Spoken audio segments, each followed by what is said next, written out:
Bonjour à toutes et à tous et bienvenue sur Grand Lille TV, votre chaîne d'information en continu du Grand Lille. Dans cette édition, nous recevons Jean-Claude Brancard, directeur de la publication de l'Autrement dit, qui est un bimensuel politique. Vous êtes également notre consultant politique et vous étiez sur ce plateau en décembre dernier pour venir nous parler et commenter les élections régionales. Jean-Claude Brancard, merci d'avoir accepté cette invitation. Merci à vous. Vous venez aujourd'hui nous parler du 1000e numéro de l'Autrement dit et ce sera tout d'abord ma première question. Quel regard vous portez sur ce journal après 24 ans passés à sa tête? Bien, une aventure de presse, c'est toujours une aventure compliquée. On a lancé ce magazine il y a 25 ans avec toute une série d'acteurs politiques, économiques de la région, des présidents de chambres de commerce, André Diligent, Jean-Louis Borloo, etc.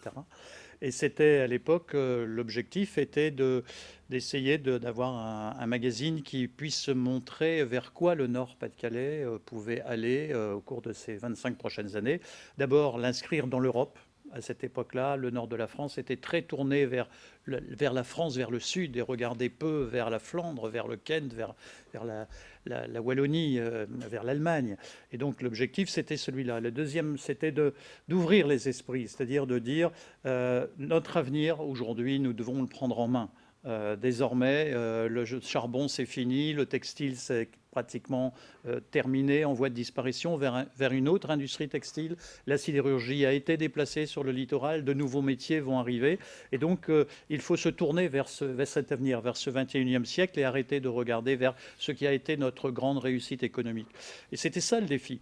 C'est la raison pour laquelle on s'est très vite, par exemple, engagé dans la candidature des Jeux Olympiques de Lille, parce qu'on a été vraiment le premier à les soutenir quand tout le monde trouvait cette idée un peu loufoque, parce que pour nous, c'était le moyen d'inscrire le nord de la France vers quelque chose d'abord de grand, d'international, de mettre l'île sur la carte du monde et d'être capable de relever des défis qui nous paraissaient hier impossibles. Or, j'estime que pour cette région, il n'y a pas de défi impossible. Et on a bien vu, par exemple, à travers la capitale culturelle qu'a été Lille, qui demeure la meilleure capitale culturelle européenne depuis que ce label existe, que le Nord est capable de relever les plus grands défis. Et la mutation économique qu'il a réalisée a aussi été fantastique. Je prends un exemple, la santé. Il y a 25 ans, on était la dernière région dans tous les classements de santé. Regardez ces dernières années, quel est le meilleur CHR de France? C'est le CHR de Lille. C'est donc la preuve que, cette région peut beaucoup changer, elle a beaucoup changé. D'ailleurs, politiquement, regardez ce qui vient de se passer depuis 2 ou 3 ans, cette mutation, ce changement. Bien sûr que c'est le fait peut-être d'une politique nationale, mais c'est aussi le fait que sur le terrain, dans la vie quotidienne, dans l'économie, les choses ont changé, les gens ont changé, leur manière de vivre, de se comporter et de voter a changé. Et c'est ça qui me paraît vraiment intéressant. On le dit dans ce numéro, un peu exceptionnel pour nous, puisqu'il est de 100 pages, un très gros numéro.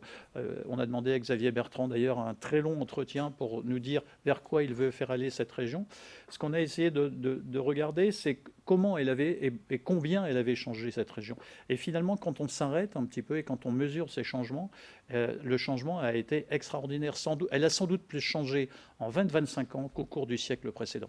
Et justement, en 25 ans, vous avez vécu tous ces changements à la tête, notamment de votre journal. Est-ce qu'il y a eu un changement de la ligne éditoriale qui a pu arriver en 25 ans, justement? Non. Alors, ce que l'on a fait au départ, ce que l'on fait plus aujourd'hui, parce que sans doute c'est gagné, c'est qu'au départ, par exemple, on avait beaucoup de pages qui étaient consacrées au patrimoine et au tourisme. Parce que dès le départ, on s'était dit, il faut changer d'abord le regard des nordistes sur leur environnement. Et le fait était que finalement, on ne considérait pas que les villes de cette région avaient un patrimoine. Et donc nous avons sorti toute une collection d'albums qui demeurent d'ailleurs des références, qu'on a appelés les albums du patrimoine, qui proposaient chaque week-end d'aller dans un... Par exemple, on avait créé un magazine un album sur les châteaux du Nord-Pas-de-Calais. C'était une idée, quand vous dites ça, vous dites: «Ah bon, des châteaux dans la région de Nord-Pas-de-Calais, en Loire, on imagine bien, mais en Nord-Pas-de-Calais?» Eh bien oui, il y a des châteaux et on en a trouvé 52 pour pouvoir les visiter, que parfois les gens du village dans lequel ce château se trouvait ne connaissaient pas ou n'avaient pas osé franchir les grilles.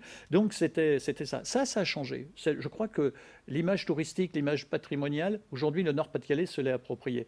Ce qui a changé aussi, c'est l'image de la culture. On a, on le dit, une carte muséale, une densité de musées qui est sans doute unique en France et peut-être même en Europe. Tous les 20-30 km d'avoir des musées de la qualité de ce qu'on a ici dans la métropole lilloise, mais Valenciennes, Douai, Cambrai, Arras, Saint-Omer, Calais, Dunkerque, Boulogne. Chacun de ces musées a un patrimoine qui est vraiment exceptionnel. Et aujourd'hui, plus personne ne conteste cette idée-là. Il y a 25 ans, c'était quelque chose qui, quand vous évoquiez cette idée du patrimoine, du musée, etc., on vous regardait en disant mais c'est pas ça le Nord. Eh bien si, c'était ça le Nord. Mais il fallait le révéler. Aujourd'hui, c'est révélé. Et puis il y a ce sens de la fête. Et puis après, il y a surtout cette mutation économique quand on voit Eurotechnologie, Lille Design. On consacre par exemple 12 pages à un dossier sur le design parce que Lille pourrait être la capitale mondiale du design en 2020. Imaginez si nous avons cette candidature, et aujourd'hui c'est très facile, ça peut complètement changer les choses. C'est-à-dire devenir la capitale mondiale du design, ça veut dire que nous allons porter une attention différente sur tout ce que nous allons faire et produire. Et déjà des entreprises le font, mais on ne le sait pas et on ne le dit pas assez.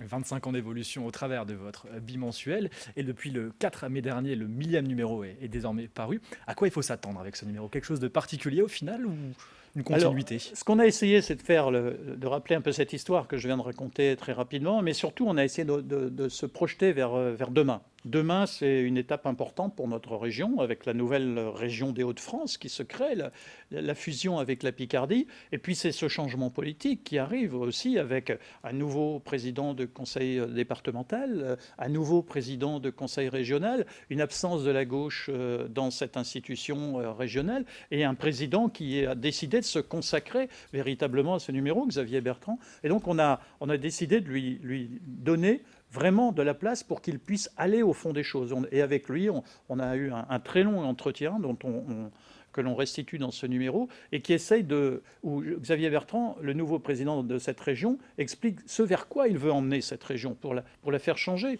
Et le défi qu'il relève, c'est un défi qui est compliqué. Rien n'est simple aujourd'hui partout dans le monde et bien sûr dans cette région. Et je crois que c'est ça qui est... Et puis après, de regarder aussi cette région vers quoi elle va aller. Par exemple, je parlais de la santé. Aujourd'hui, l'univers de la santé et des entreprises liées au monde de la santé, c'est plus de 20 000 emplois. C'est-à-dire c'est plus que le textile, c'est bientôt presque autant que l'industrie automobile, mais on ne le voit pas, on ne le mesure pas assez. Et on va aller vers cette évolution-là. Et puis demain, c'est une région qui, sur tout ce qui est l'agro-industrie et aussi les circuits courts, a une capacité, une opportunité de développement qui est considérable. 12 millions d'habitants au sud à Paris, 10 millions ici dans le nord entre Lille, Bruxelles et Amsterdam, et puis ce monde britannique en face avec la mégalopole de Londres. On a autour de nous un bassin de consommation qui est considérable, avec au cœur une agriculture qui est très performante et dans lesquelles il y a aussi des gens qui sont en train de s'investir dans tout ce qui est la solidarité, le développement de proximité. Donc c'est une région qui est en train de vivre une mutation qui est extraordinaire. Les 25 années qui viennent vont être 25 années prodigieuses à vivre. Et on a essayé de transmettre cet enthousiasme-là dans ce numéro. Donc un numéro qui s'inscrit parfaitement dans l'avenir, justement. On le rappelle, ce dernier numéro qui est sorti le 4 mai dernier, autrement dit, le 1000e numéro.